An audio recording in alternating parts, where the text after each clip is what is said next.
आदाब नाजरीन, खबर उर्दू की बराह रास्त नशरियात में आपका खैर मकदम है। आपका दोस्त बिशारत राथर। नाजरीन, हमारे साथ एक खास मेहमान बातचीत करने के लिए मौजूद है भारतीय जनता पार्टी के सीनियर लीडर श्री देवराज शर्मा जी, जिनको हाल ही में पार्टी की जानिब से असम्बली हल्का बुद्धल का जो है वो कन्वीनियर जो है वो बनाया गया।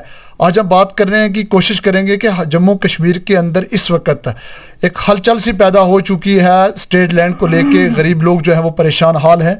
जहां भाजपा जो है 370 और 35A की मनसूखी के बाद दावे कर रही थी कि जम्मू कश्मीर में अच्छे दिन जो है वो आने वाले हैं या अच्छे दिन जो है वो लाए जाएंगे। इसी के हवाले से बातचीत करेंगे। सर खैर मकदम में आपका खबर उर्दू में। शुक्रिया बिशारत जी। सर, जम्मू कश्मीर के अंदर इस वक्त एक अफरा तफरी और बेचैनी का माहौल है। भारतीय जनता पार्टी 370 और 35A के बाद ये कहना था कि हम जम्मू कश्मीर को नया जम्मू कश्मीर बनाएंगे। इस वक्त गरीब लोग जो है कड़ाके की सर्दी के अंदर परेशान और बेहाल हैं, उनकी ज़मीनों को खाली करवाया जाए, इसके हवाले से क्या कहेंगे? देखिए बिशारत जी, जो ये आर्डर हुआ है कि जो घास चराई वाले रकबे हैं, सरकार है या रोशनी एक्ट के तहत जिनको मालिकाना हक मिले, इनको खाली करवाने का जो आर्डर हुआ है, हम भी उसके खिलाफ हैं।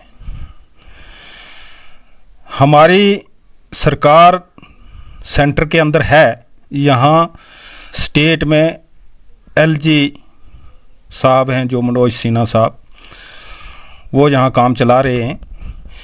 लेकिन ये जो ऑर्डर है ये LG साहब का नहीं है, ये ऑनरेबल कोर्ट ने ये ऑर्डर दिया है और पिछले 2-3 सालों से ये केस चल रहा था कोर्ट के अंदर और उन्होंने ये ऑर्डर दिया है।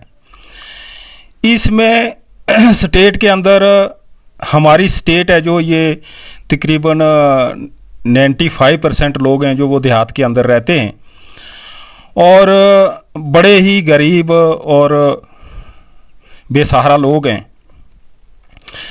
इन्होंने पहले भी 2-3 जंगें जो हुई हैं वो फेस की हैं, उसके बाद मिलिटेंसी का शिकार रहे हैं ये, और जो इनके पास जो सरकारी रकबे हैं वो इन्होंने रखे हुए हैं माल मवेशी के घास के लिए। कोई ऐसा तो है नहीं कि जिसके पास इक्का दुक्का लोग होंगे जिन्होंने सरकार में अपने मकानात बनाए हुए हैं। मेरी गवर्नमेंट से यही गुजारिश रहेगी, हमने पार्टी हाईकमान से भी ये कहा, हमारी मीटिंग थी जम्मू के अंदर, तो उसमें दिल्ली से भी हमारे हाईकमान के लोग, VL संतोष जी जो ऑर्गेनाइजेशनल जनरल सेक्रेटरी हैं इस देश के भाजपा के, वो आए हुए थे। हमने वहाँ भी ये बात रखी थी। तो अब इस पे गौर खोज हो रहा है। हम यही गुजारिश करते हैं कि किसी गरीब पे ये तलवार ना गिरे और जिन लोगों ने रोशनी एक्ट जो पास किया था पिछली गवर्नमेंट ने, उसका सहारा लेके जिन बड़े बड़े लोगों ने, मंत्रियों ने सिटीज़ के अंदर इलीगल जो लैंड्स थी उनको लीगलाइज किया है, वो अगर खाली करवाई जाए तो हमारा कोई एतराज़ भी नहीं है। लेकिन गरीब लोग हैं जो जिनका गुजर बसर ही माल मवेशी पे होता है और उनके पास सरकारी रकमें जिनको हम अपनी भाषा में रखें कहते हैं, वो है उनके पास, वो उनसे ना ली जाए, हमारी ये गुजारिश रहेगी। सर, आपने जैसा कहा कि जम्मू कश्मीर की जो देख रेख है वो श्री मनोज सिन्हा जी कर रहे हैं, हमारी सरकार जो है वो सेंटर में ना कि स्टेट में है। भारतीय जनता पार्टी के चीफ जम्मू कश्मीर प्रदेश रविंद्र रैना साहब ये कहा करते हैं कि जम्मू कश्मीर के मनोज सिन्हा जी वो हमारे हैं। उसी के साथ साथ मौजूदा हुकूमत आपके दिल्ली से लेकर जम्मू कश्मीर की अगर बात करें, कहीं ना कहीं भारतीय जनता पार्टी जो है, लोग इसको आज कटेरे में खड़ा कर रहे हैं कि हुकूमत दावे करती थी गरीबों को सहूलत फराहम की जाएगी, लोगों को आबाद किया जाएगा, लोगों को रोजगार दिया जाएगा। उसके बावजूद आज लोग जो हैं वो परेशान हाल हैं, घरों से बेघर हो रहे हैं। आपने कहा कि गरीबों के साथ छेड़खानी नहीं होगी, मनोज सिन्हा जी ने भी कल ये एक बयान दिया, बल्कि अभी तक इसको ऑफिशियली जो है बाय ऑर्डर जो है वो निकाला नहीं गया। इसके हवाले से थोड़ा देखो, अदलिया होती है जो, वो देश के अंदर पावरफुल है, उसका आर्डर माना जाता है और ये कोई मनोज सिन्हा जी का भी आर्डर नहीं है। लेकिन सरकार की ये कोशिश रहेगी और हम भी ये गुजारिश करेंगे सरकार के आगे, हमारी यहाँ सरकार नहीं है। आपने कहा कि रविंद्र रैना जी ने कहा हमारे जो चीफ हैं जहाँ बीजेपी के, तो मैंने वो सुना नहीं, लेकिन एलजी भी इस पे गौर कर रहे हैं, मनोज सिन्हा जी भी इस पे गौर कर रहे हैं। उन्होंने कल कहा भी कि पेपर में भी आया था कि गरीबों पे ये तलवार नहीं गिरेगी, और हमें पूरा यकीन है कि गरीबों को परेशान नहीं किया जाएगा।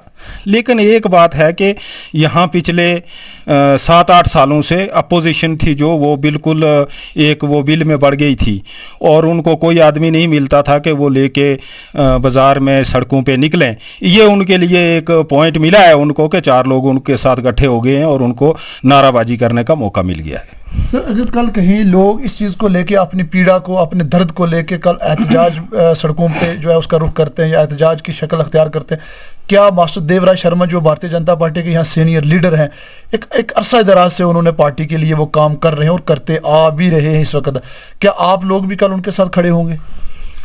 देखिए, जब हमारी बात नहीं सुनी जाएगी, अभी तो जो बात हमने की है उस पर गौर हो रहा है, और एलजी साहब ने भी कहा है, हम प्रॉपर तरीके से यहाँ वो बात करने का बनता है, वहाँ हम बात कर रहे हैं। हमें सड़कों पे उस वक्त निकलना पड़ेगा जब कोई हमारी बात नहीं सुनेगा। तो जब हमारी बात सुन रहे हैं, हमारी बात सुनी जा रही है, तो तब हमें ज़रूरत नहीं है सड़कों पे निकलने की। सर, जम्मू कश्मीर में आज दूसरे रोज़ राहुल गांधी जी जो है वो भारत जोड़ो यात्रा जो है वो, बड़े लोग जो हैं उनके साथ जुड़ रहे हैं, काफ़ी जम्मू कश्मीर के रीजनल पार्टीज़ के लोग भी जो है वो शामिल हुए। इसको आप किस तरीके से देखते हैं? मैं इसको इस तरीके से देखता हूं कि भारत, पहले राहुल गांधी जी को ये सोचना चाहिए कि भारत तोड़ा किसने था। भारत जो अखंड भारत हम जिसको कहते हैं, उसमें पाकिस्तान, बांग्लादेश, श्रीलंका, बर्मा वगैरह ये सारा आता है। अगर उन्होंने भारत को जोड़ना है तो वो पाकिस्तान जाएं, और अगर उन्होंने भारत को जोड़ना है तो अफगानिस्तान जाएं, अगर उन्होंने भारत को जोड़ना है श्रीलंका जाएं। जहाँ तक जम्मू कश्मीर का ताल्लुक है, तो जम्मू कश्मीर भारत से अलग तो कांग्रेस ने ही रखा हुआ था, और श्यामा प्रसाद मुखर्जी स्वर्गीय ने जो यहाँ आके जम्मू कश्मीर के अंदर जो कुर्बानी दी, उसने तो उस वक़्त वो परमिट ख़त्म करवा के उसने जम्मू कश्मीर को 40% तो हिंदुस्तान के साथ जोड़ दिया था, और जो 60% बाकी था उसको नरेंद्र मोदी जी ने जोड़ दिया है। अब तो भारत तो जुड़ा हुआ है, भारत एक है, भारत कहाँ से जोड़ना है, इस पे मेरे ख्याल से तो चर्चा करना कोई मुनासिब नहीं है। वो बेचारा, उसकी अपनी सोच है, वो किसको जोड़ रहा है।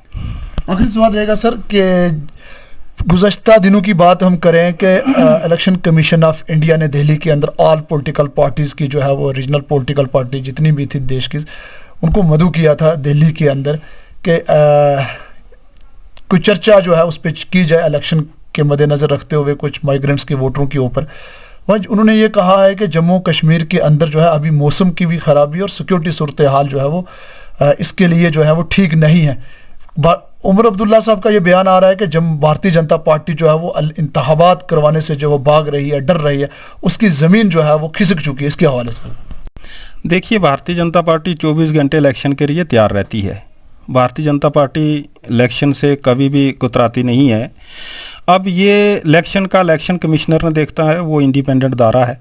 जब वो डेटें तय करेंगे, वो ऑर्डर निकालेंगे तो इलेक्शन हो जाएंगे।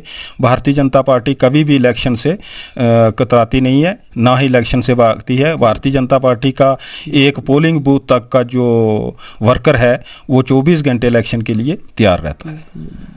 तो अब जो एक बात मैं कहूँगा कि अभी पीछे ये कल परसों में जो जम्मू कश्मीर एडमिनिस्ट्रेटिव सर्विसेज का जो एग्ज़ाम हुआ था, उसका रिज़ल्ट निकला है।